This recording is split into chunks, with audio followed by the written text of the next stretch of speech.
Evening டைமில் ஏதாச்சும் செஞ்சு சாப்பிடணும் போல் இருந்துச்சு. என்னடா பண்ணுறதுன்றப்ப தான் ஞாபகம் வந்துச்சு நேந்திரம்பழம் இருக்கிறது. அப்போ தாங்க ஞாபகம் வந்துச்சு கேரளாவோட ரொம்ப ஸ்பெஷலான பழம்பொரி செய்யலான்னு. ஸோ எப்பவும் போல் நேந்திர பழத்தை ஸ்லைஸாக வெட்டி பஜ்ஜி மாவில் கலக்கி எண்ணெயில் போட்டு ஃப்ரை பண்ண போகிறேங்க. பாருங்கள் எப்படி ஃப்ரை பண்ணுறோன்னு.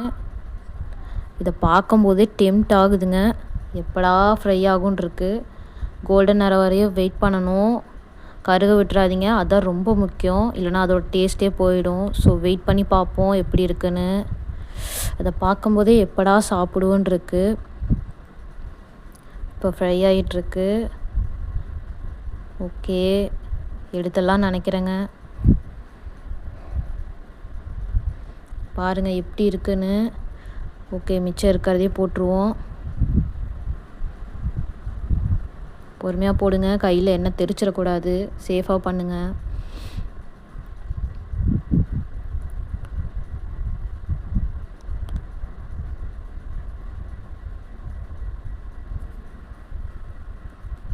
நல்லா எண்ணெயில் வெந்து வரணுங்க, ப்ரௌனிஷாக வரணும். அடுப்பு ஸ்லிம் பண்ணி வச்சுக்கோங்க.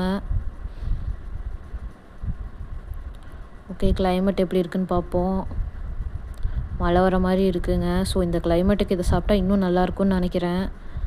அதுக்காக தான் மெயினாக நான் செய்கிறதே. பாருங்கள், பார்க்கும்போதே டெம்ட் ஆகுது. அதுக்குள்ளே பாலை வச்சுருவோம் இந்த பக்கம். இதாங்க இன்ஸ்டன்ட் ப்ரூ காஃபி. நாங்கள் எப்போது எங்கள் வீட்டில் இதாக போடுவோம். ஓகே, பால் ஆயிடுச்சு. காஃபி போட்டுடலான்னு நினைக்கிறேன். காஃபியை கலக்கிடலாம். பாருங்கள், ஆவி பறக்க இந்த கிளைமேட்டுக்கு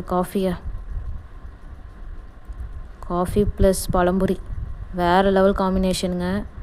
நீங்களும் இதை உங்கள் வீட்டில் செஞ்சு பார்த்து எப்படி இருந்துச்சுன்னு கமெண்ட்டில் சொல்லுங்கள். அண்ட் இந்த வீடியோ உங்களுக்கு பிடிச்சிருந்தா லைக் பண்ணுங்கள்.